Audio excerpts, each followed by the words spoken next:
It's the Upper Career. In today's video, we're going to be taking the Bendigo Tramway in this video. Before we begin this video, we have a very special guest joining us today. It's Ibrahim.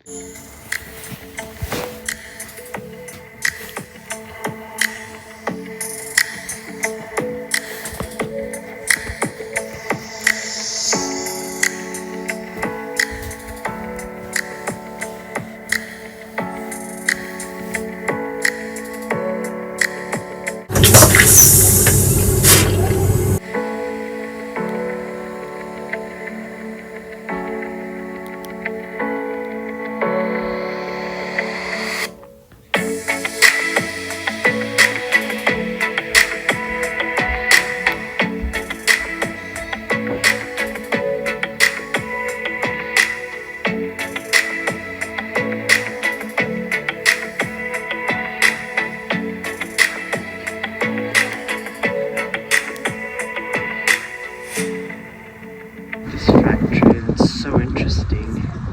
All the wheels for the gold mines back in the 1860s.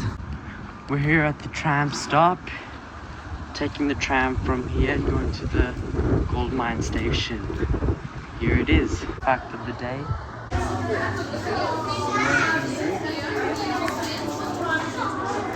Let's get something. Yeah, check in what exactly we're here for the tram. Oh, you're here for the tram, okay. Did you buy your tickets online yet? Yes. You have? Can I see your booking number so I can check it? Alright, so you get a wristband each. Wristband. We're jumping on the tram right now. Holy, this is how the tram is. Old and modern. Nice in here. The tram, they call informations from 1900s, 1904 and all the way into the 19th century. There's handles for you to hold.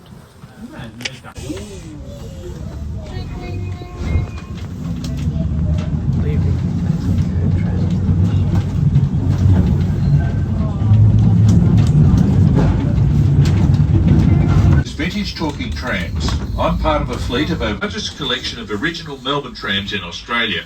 Are often curious about how the city got its name. Heard the saying that Australia once rode on the sheep's back. Well, it was much the same in 1848 when the Ravenswood sheep run covered most of the land we're travelling on today.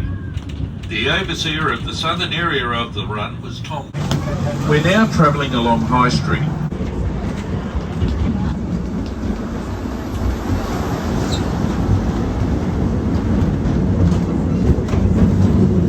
Note the statue at the front of the cathedral. It is of Mary MacKillop, Australia's first Catholic saint, and was erected in 2014.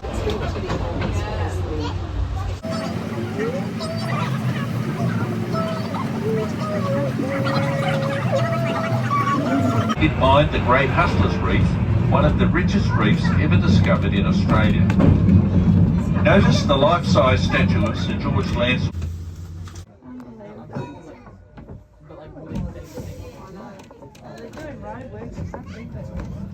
I know that they're going the same way.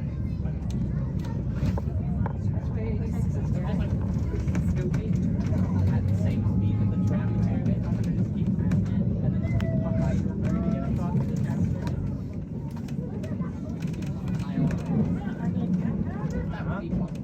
To any passengers who have just joined us, welcome aboard. On your left, you will see Peppergreen Farm, a community-run market garden.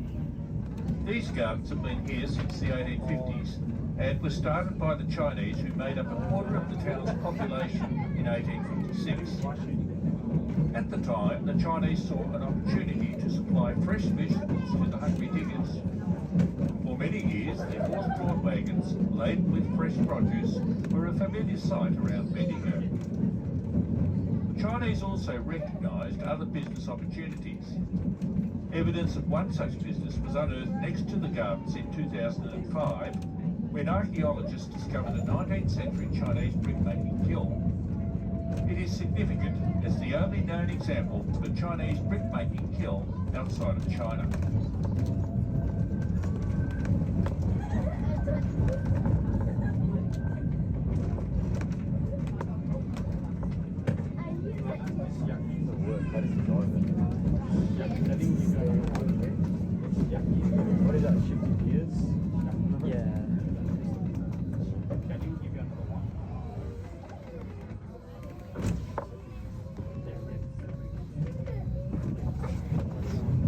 left, you can see a tram line branching off to a second tram depot built inside the old Bendigo gasworks.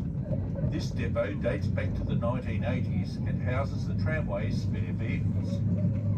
Bendigo's gasworks are the last to remain complete in Victoria. Established in 1860, the gas was produced by roasting coal inside large horizontal retorts or ovens. Roasting coal was a filthy job, with flashes of fire, dust and a terrible smell. The gasworks closed in 1973 when natural gas was introduced to Bendigo. Ahead is the Tyson's Reef precinct. If you wish to get off here, please pull the left-hand bell cord once, mind the step and use the handrail as you leave the tram.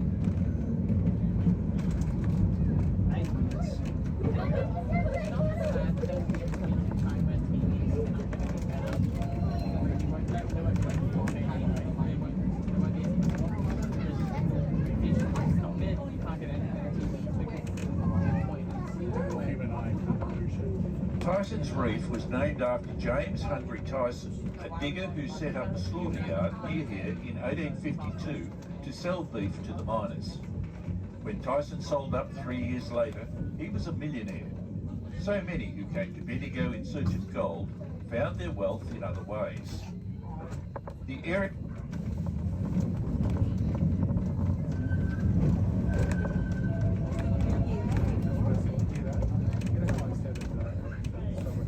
ahead of us, near the Golden Dragon Museum, used to be the centre of Bendigo's very own Chinatown.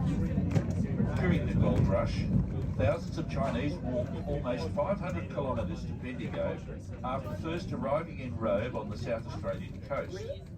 The ship's captains did this to avoid paying the £10 tax levied by the Victorian government on every Chinese person arriving at a Victorian port. Sadly, the Chinese were continually subjected to unfair discrimination such as this during the early years of the gold rush. Next stop, Lake Waroona. If you're getting off here, please mind the step, use the handrail and leave the tram from the left-hand side. In 1870s...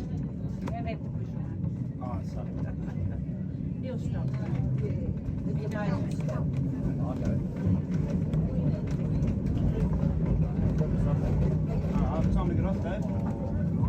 Yep. Down. Should be a toilet. Right there.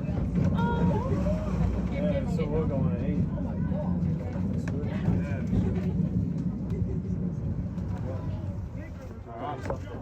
We're at number 4, stop number 4 at Lake Waroona. We're gonna go inside a cafe, a Broadway cafe, and we can have some food.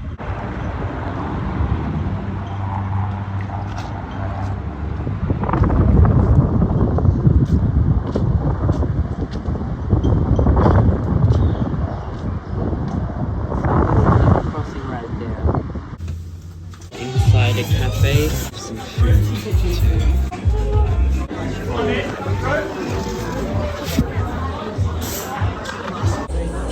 Getting eggs on toast and a bowl of chips. Bread, fish and chips and some Coke.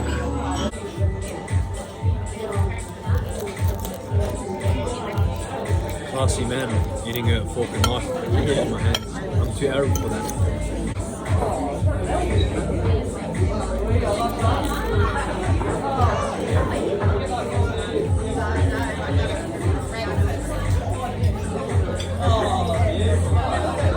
Some places you go, they put like one egg near the right.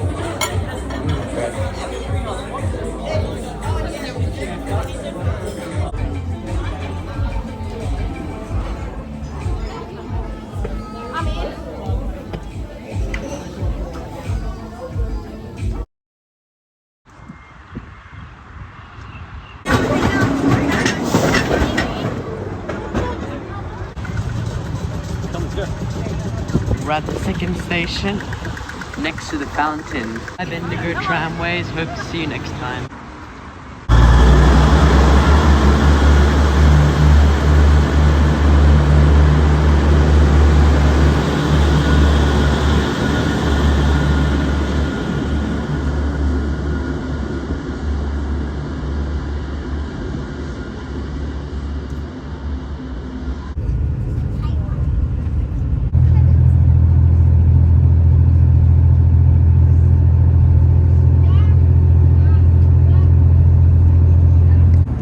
In less than 7 hours, they've dug 6 foot underneath Gap Road. Look at that. Ladies and gentlemen, service will shortly arrive on Tramway into Melbourne Southern Cross. We're scheduled to arrive onto platform 16. That's platform 16 at Melbourne Southern Cross, where this service will take